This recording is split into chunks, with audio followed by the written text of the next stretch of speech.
Mbote na bino ba internaute ya Congo Millennium bino nyonso ba bozali kolanda biso bisika nyonso ezwami bino kasi topesi bambotama elamu na ba nyonso bobotama mokolo mwa lelo kasi na ba bozali kolela boyeba te tozali de cœur na bino vraiment nos condoléances les plus attristées et surtout que vraiment te présenter ba condoléances na biso na famille ya Bandal Mobimba o bauti ko perdre jeune moko akufaki Jojo Kabeya, tous vraiment de cœur na famille Kabeya Mobimba, kasi na ba maman ba yo boti ko pesa bon moi, boyisa papa ke biso na Congo Millennium to tombeli bino penza mokapo so parce que obakiseli biso encore ba internaute na kati ya Congo Millennium.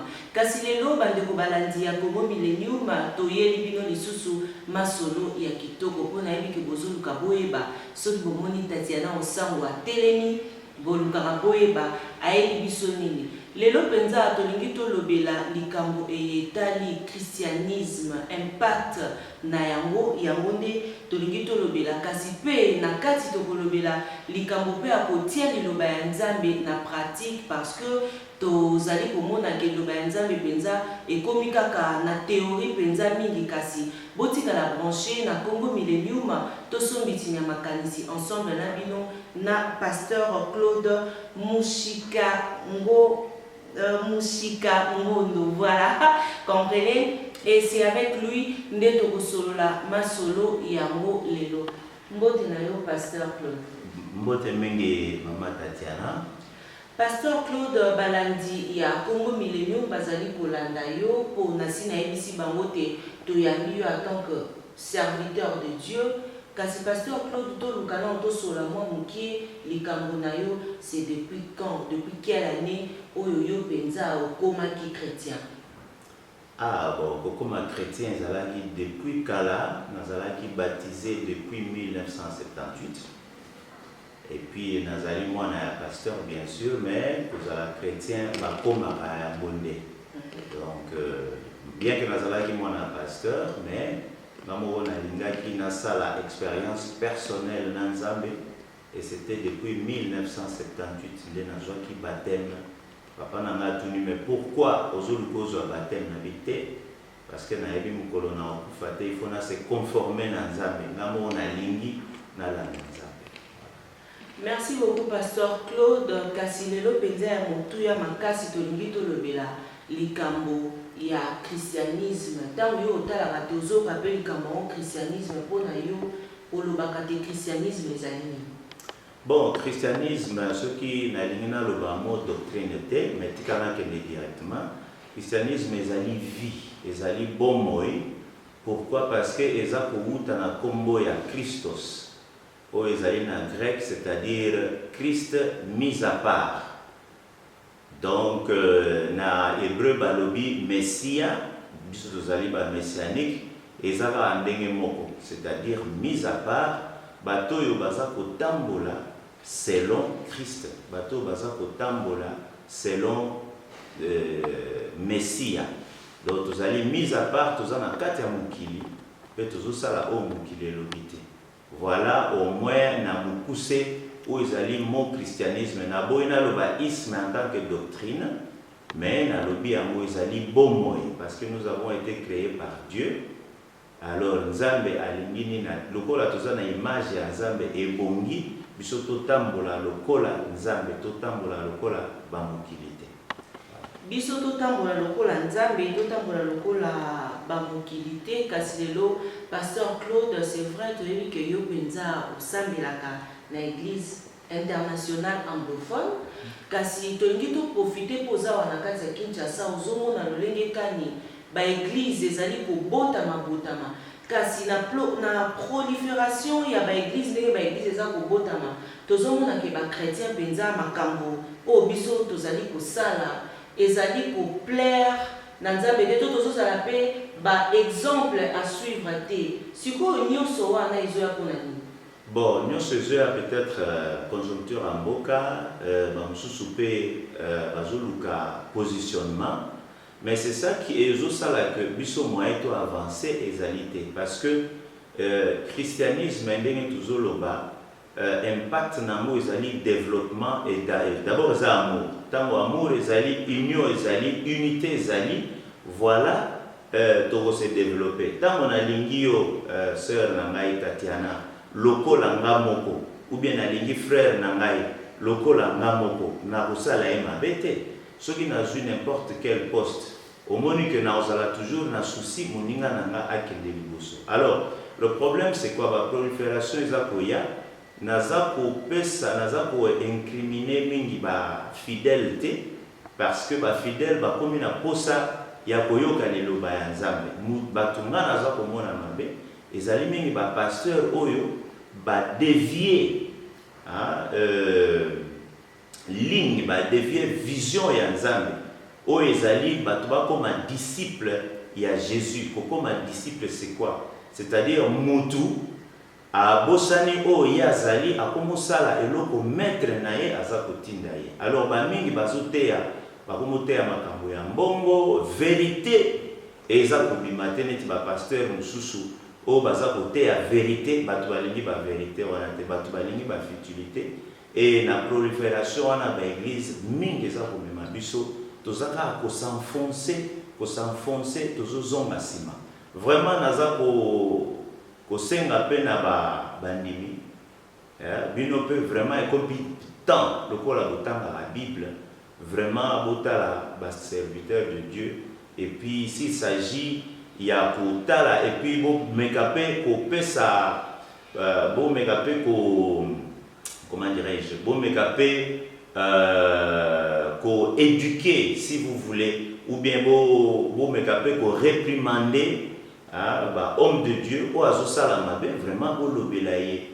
Jésus alobaki yango na kati évangile soki frère asali mabe ou bien sœur asali mabe bimela ye lobela ye soki alingi te voilà zo bandeko mibale bozokoma neti 3 soki alingi kaka te bimisa yango na assemblée ou bien ba excommunier soki eza ba église neti ba église établie ou ezali que église ezali na hiérarchie voilà assemblée de l'église bakoki kotelema bamoni pasteur na biso aza kokende nzela ya mabe tolingi ye susu te. Soki eza ba église indépendante pasteur yo fanda alobi c'est moi c'est mon église en tout cas je vous prie bolongwa bokende na ba église ya ba pasteur oyo bazoteya vérité bazali mpe na mboka oyo bazali ebele parce que tolimite mingi na théorie mais Nzambe alingaka mingi oyo mpe azokende na niveau ya pratique obéissance et mettre la parole de Dieu en pratique. C'est ça oyo eloko Nzambe alingaka. Voilà oyo na boloba na mukuse soki peut-être na zutambo ebele. Merci beaucoup pasteur Claude kasi likambo mosusu pe ezali nde bolobi mingi kaka tozolinga théorie pratique ezozala te. Si vous êtes obligé de bouger, il faut que le pasteur te basali oyo bazolo bela biso makambo penza o ezali frère. Lelo na kati ya ba église pasteur Claude oromona pasteur asambeli mbongo ebimi na kati ya sac. Pasteur asambeli magoro bezo bima na banzoto abato. Wana pe to benga yango ezali pe liloba ya Nzambe to benga ngo nyongo na ka kompese zo bima. Tout le bayango pesaka la parole de Dieu, tout ça va si il y a temps, il y a souka parce que comme il y a les camokio, calamité soit zoya les vrai. Bon, batuso bazola l'église pour un miracle, là c'est dommage. Voilà, miracle ezaka Satan passe à un miracle. Mais ce que comme il y a tous les jours magorodo, bampese, kaka bloko moko wana ezasu normalité. Au balongola magorodo babimisa pe ba lion parce que tu na ba tribu mususu mutaza na force ya léopard ya lion ya buffle bimisa pe buffle tomona. Donc ozomona miracle ezelo oteka ozomona ka eloko moko wana comme numéro mystique ezali ba sorte belé il faut ebima. Bon mbongo soki ebimi na basak je ne sais pas ceux qui font ça. Mais pourquoi Bimina va sac à Batunio sauter? Bon, combien? Tout le monde a besoin d'argent. Mais ce n'est pas comme ça. Jésus n'a même pas fait ça. Parce que Jésus, Nzambe, et l'autre Nzambe a tindaki mutuna mukili. C'était le travail.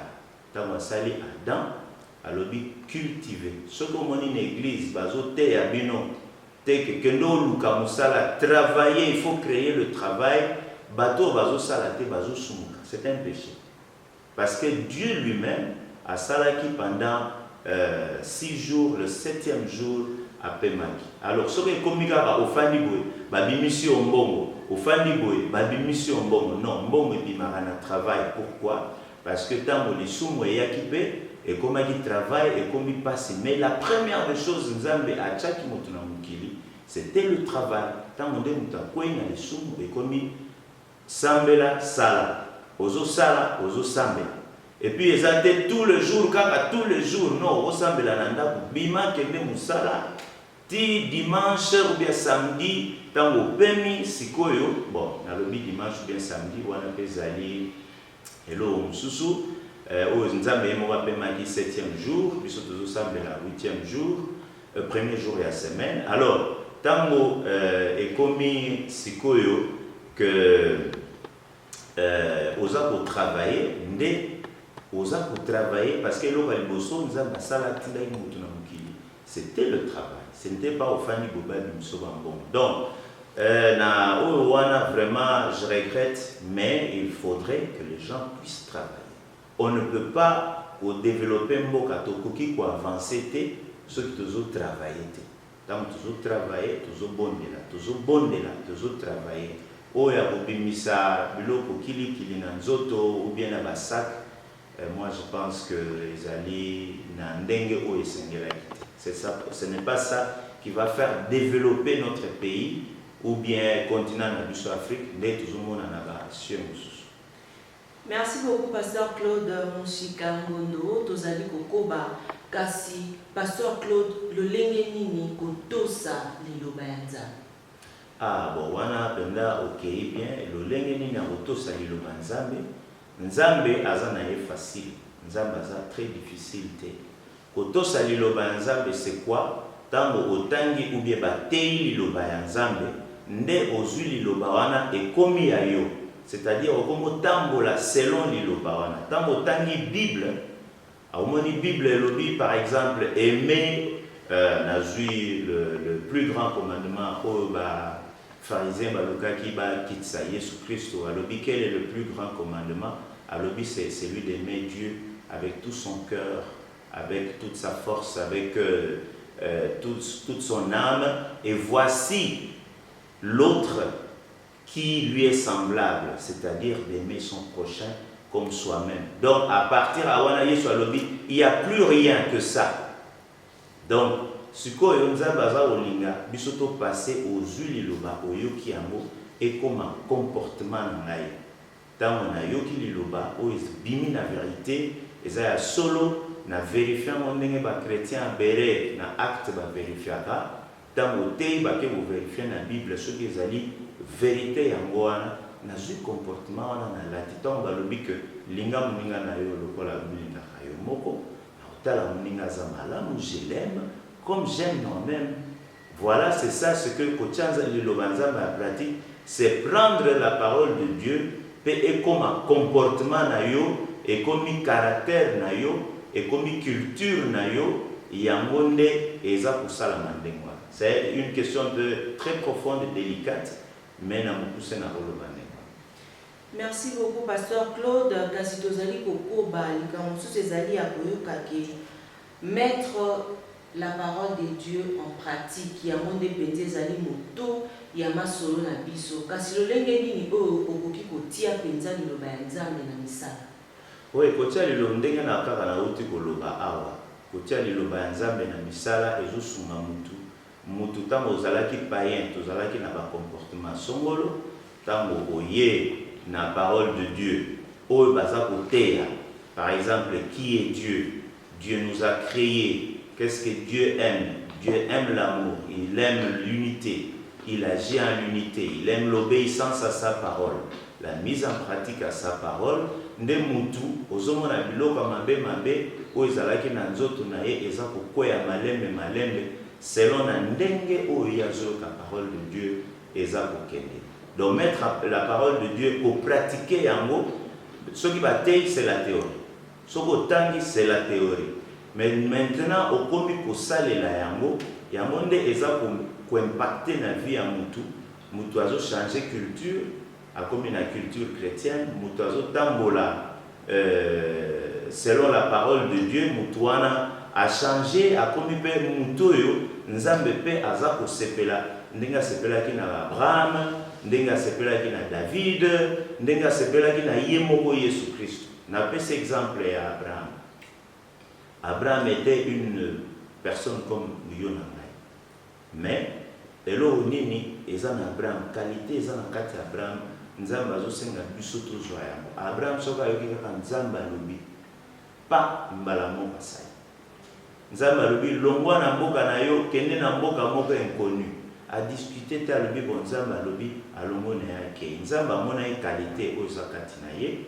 Et puis nzamba lobi, en tout cas, on a obéir. Aïe ko tenter na mwana na ye, seul mwana, parce que mwana liboso, ezalaki Ismaël ou abotaki une égyptienne, africaine. Ezalaki mwasi na ye atindaki alobi, zwa mwasi oyo, bota na ye, bon mwana wana azala mwana ya promesse ale. Abraham atosi na ye pe mwasi na ye.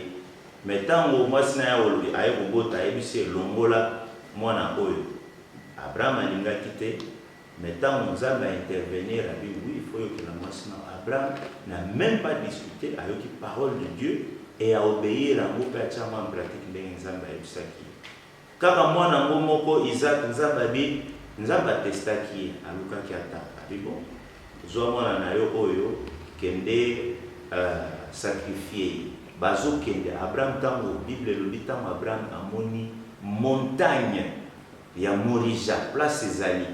Azaki na ba serviteur na yemi bale azaki mayela bi soki na memi bango jusque na place on na okama mwana nanga basinga soki na bina boma bango kangai donc a se débarrasser na bango atiki bango bibo botika la awa botizela ngana kende comme ça na biso to sacrifier to ça sacrifice na biso après to ya ozonga mwana tuni ba question na nzela a commune sikana akani mwana basinga tama zumbeli anga boma nzamba kakaki abi non toi tu es allé loin on a testé yo kaka mais oyo nzamba so tangi bible nzamba a yebisi première fois par l'entremise à ange à l'obisusu pour la deuxième fois c'est ça ce que nzambe aza difficile il n'a que deux choses obéir à sa parole et la mettre en pratique so il a vu Yesu Masia Yesu Masia, et puis ceux qui n'ont eu de souffrance, c'est Abraham et la psychologique, et la physique. Parce qu'il y a des gens qui passent, pas ces dans les autres sous. Mais à Jésus Christ, ils allaient passer et psychologique et physique. Mais la Bible dit Jésus, c'est autant dans l'évangile, tant que Jésus qui est au bon de la Gethsemane, Matthieu 26, bon, vers là-bas, qui est au bon de la Gethsemane. Jésus a dit mon âme est attristée. Le Fils de l'homme va mourir, tout ça ainsi de suite. Mais dans mon film, que dans quelques heures, à nous koufa, a Nzambe a dit papa, en tout cas, sur le jour oyo, souffrance oyo, étape oyo, mais ils ont la volonté. Jésus a dû parler 3 fois, mais à l'objet ils ont la volonté. Mais Nzambe a dit bon volonté c'était que tu dois mourir parce que comme saint yo il faut okufa pour olaisa ba mukili pour na bando mona bato mukili à travers yo parce qu'à travers yo tout ça ainsi de suite bato mukili bae bana kolimbisa. C'est justement ça qui a fait que Jésus, ce qui n'a levé la place à sabbat, Dieu ampemaki mukolo ya samedi, mais Jésus a sekaki mukolo ya dimanche, comme toute autorité lui a été donnée. Il y a moins de tout comment ensemble la dimanche, où les Européens va instituer. Donc, ensemble la kochali lo banzambe en pratique, tango tozo comme neti bato. Nzambe ye moko nde aza kosala aropesa yo gloire, partie à gloire. Ndenge le lobi so comment ensemble la dimanche na kosala te. Dimanche comme un jour ya boye. C'est parce que Jésus-Christ a ses quoi. Donc, au tchali le banzambe en pratique, eza oyo vraiment eza na mutuya ya koleka ya mwana ozomona Afrique tozokende liboso te ba noir parce que tout ça trop théorique. Les blancs sont trop pratiques. So vous voyez c'est likambo siko pratique théorie abandi ochamo na misala. Donc que la parole de Dieu est comme un comportement na biso. Parole de Dieu est comme un etamboleli na biso. Et à la place batu bazali, et à la place batu bazali te, des paroles de Dieu et ça pour bima. On reconnaît un chrétien pas par le fait d'aller à l'église ou un messianique, autant de la l'église ou la tabacroix, c'est juste de marcher selon la parole de Dieu. C'est juste marcher selon la parole de Dieu. Pasteur Claude, tout le monde sous ezali parce que lelo na Kinshasa kolanda mayo outi koyebisa biso na Kinshasa bande kona biso to be biso to komi ko kanzaka que il faut okende na église au sambeli là ozongi na ndako wana ndo bemani chrétien. La plupart il y a ba chrétiens lelo ko sala pona bango et komi problème. Chrétiens ont préféré avant di na kati ya église balobi jeune sec akei na église avant di banda 6 heures ti aki ofongo la jeune na 18h 19h tant ya okekoluka musala ezate aluki musala te mais azozela miracle euta likolo bazolanda sur Congo Millennium tolinyo kokopesa bango parti à liboso échappé na muke mais tolina opesa. Ne pensez pas que ce que vous croisez ma boko au salé l'oroté que miracle koya. Non, miracle koya en faisant quelque chose. Pourquoi? Parce que Nzambe yemoko azamuto a institut qui travaille. Nzambe yemoko alobaki travailler, cultiver. Donc biso il faut te répondre na oyo papa na biso alobi. Une autre chose yamoa. Yamoa monara, il faut toujours travailler. Ceux qui moutafani en église, jeune, une semaine aux autres travailler. Bon, na l'organisation église, par exemple, ceux qui sont intercesseurs, il faut église parce que eux prient pour les autres, ils font des sacrifices, mais normalement, il fallait aller d'abord au travail. Ceux qui jeûnent, aller travailler avec un jeune, tant que vous mais vous allez tout le jour, lundi, jeûne, 2 jours, bon, si vous êtes en vacances, ça va. Mais ceux qui moussala les amis, mais au Rokata moussala, jamais. Là, ça ne va pas, ça ne marche pas comme ça. Ou bien, ça l'organisation, ceux qui travaillent là-bas, au Batikali en permanence, il faut pas le foot d'abord. Parce qu'ils sont en train de travailler aussi en tant qu'intercesseurs, pour l'ongolambili, pour prier pour Nabatou. Il ne faut pas penser pour Nabango que bazo travailler pour le travail de Dieu. Bâtir la bango, paie moi salaire où ils descend, où baza pour vivre. Si pas, allez bas quand Nabango te batika bango baki kamisa. Voilà un peu, mais une partie il y a bosso anande et chapengai mais conseil naza kopesa ya ndingwana ezala bien ou bien batala mona tango o batu baza libre, on peut faire ça, c'est pas grave. Mais ceux qui sont en air à Misala, ceux qui sont en société à battre, ils ont aussi un Misala. Il faut que Sala Misala. Ce n'est pas un fruit à Misala, vous allez développer un fruit à Misala, Moutabolia. Na fruit à Misala, il y a l'essentiel parce que vous avez besoin de Tolina, Pasteur Claude, Kassina Balandina Bissonioso. Il y a Congo Millennium, naïsa Gibino na Evangelike Toyambi, Pasteur Claude Mouchika Ngondo, Yende, Azali vraiment invité na biso ya Mokomo Lelo pour que tout solo là, les Kamboya Kotia, Liloba Nzambe na Misala, na Bolika te vraiment peuple de Dieu, Nyonso, Bozali édifié, na ba Nyonso, Bo Landibiso, sinon vraiment, Pasteur Claude, kasi pe tozonga mwa moke penza po toyebi bayiki eta mosusu mpe bayebi te ke Pasteur Claude mpe azali moyembi. Pasteur Claude, c'est vrai, lelo topesi bino kaka mwa avant ku tokozonga po tosola lisusu encore une fois. Kasi Pasteur Claude okabolaka ndenge nini kote ya koyemba ozala na Kinshasa te okende kuna omikabolaka ndenge nini? Bon, merci mingi. Koyemba ezali bon atanga pe classe en musique.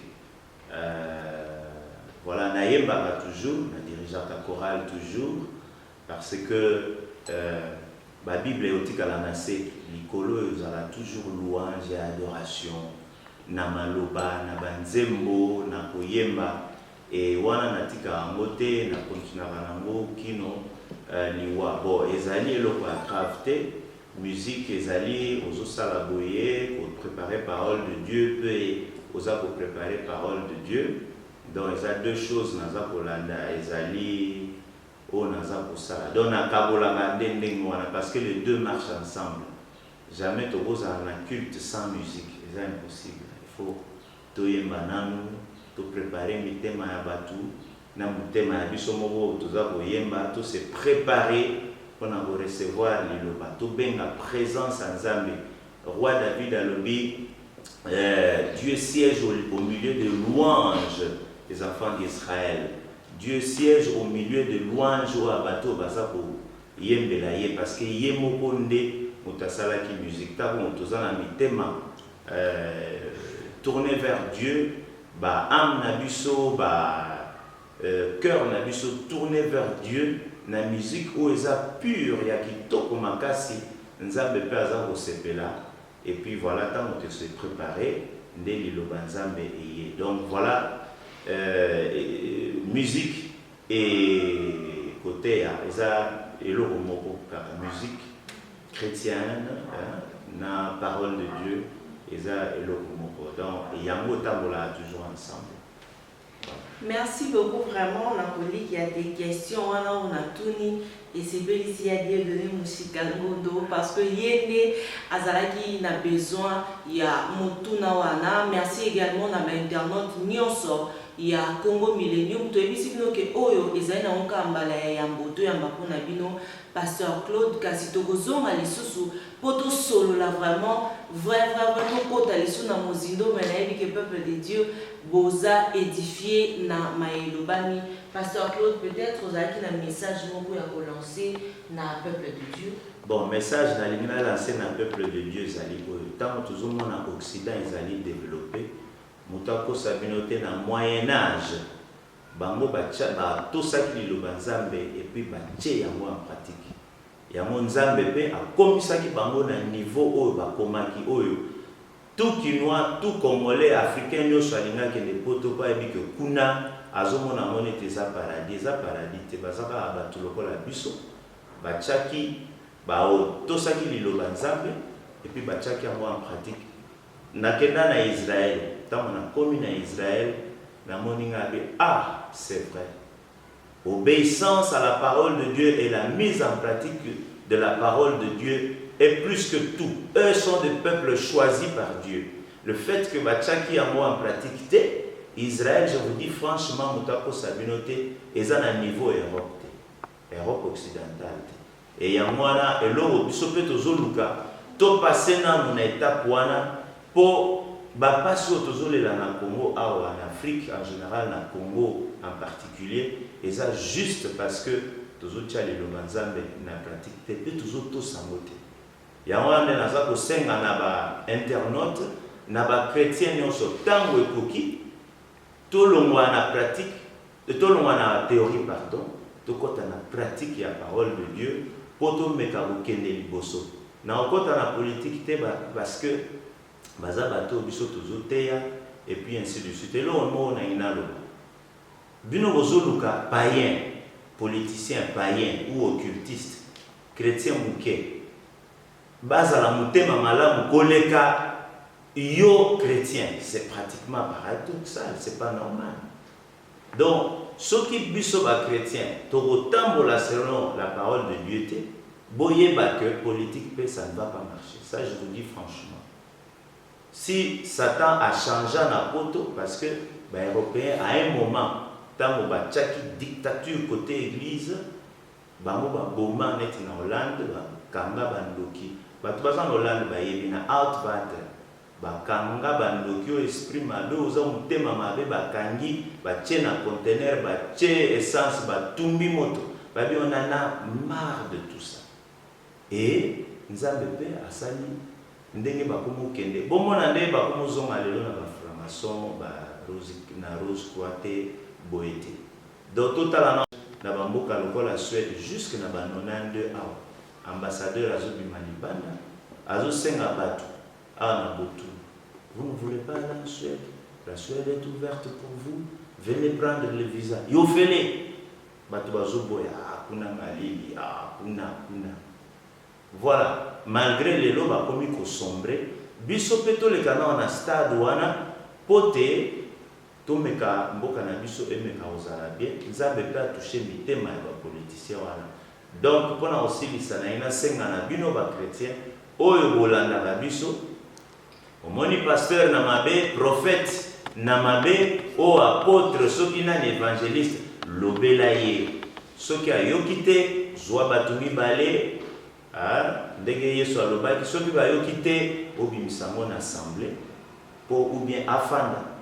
Soki aboyi na ofanda te église na ye bolongwa okende pa ba pasteur wa solo bateyaka vérité baze ebele na émission asima na otanga ba pasteur wana.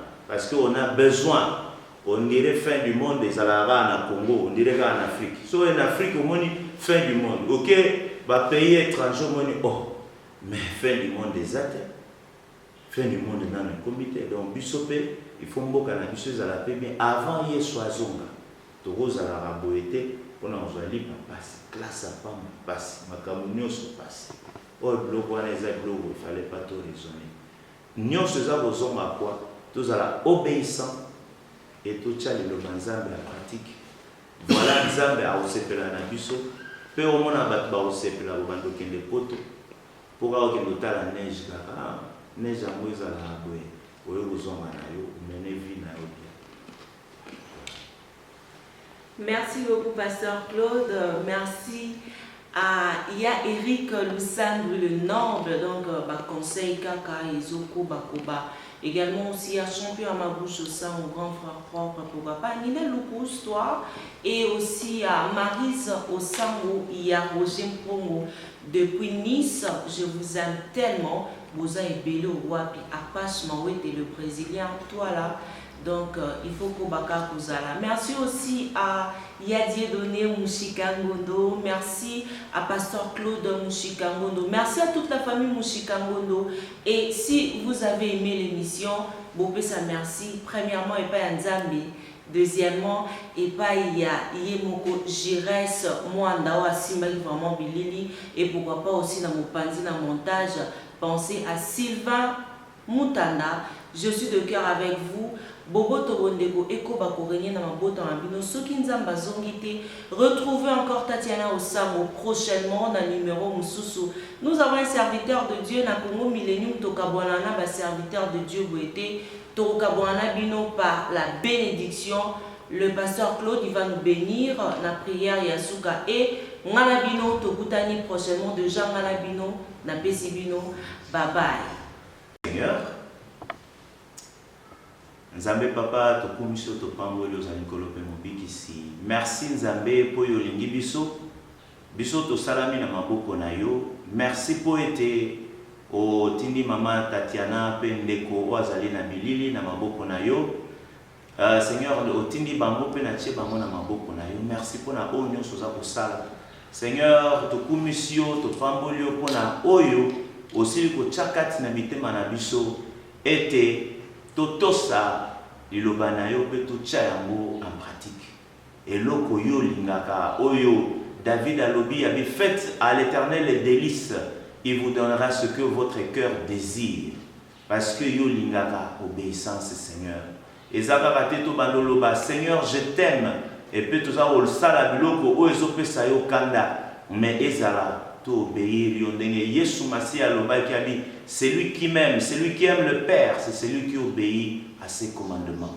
Et yo lobi si vous Jésus a lobi si vous demeurez en moi et ma parole demeure en vous, demandez tout ce que vous voulez et cela vous sera accordé. Seigneur tala esika o biso ba africain en général, pe ba congolais en particulier, tout ça pour ya ko tozo suka kaka na niveau ya théorie. Seigneur, o bazo tchali lo bana en pratique baza muke. Mais Seigneur, tant et coquille, ete yo Seigneur omeka pe kosala katikati na biso ete bato babando yoka liloba esika azwami na église na ye azwa liloba pe achango en pratique. Seigneur naza kosenga ba église o eza ya juste te nzambe yo yebi yango malgré livret ezali pe na kati ya champ nzambe kanga yango na kombo na Yesu.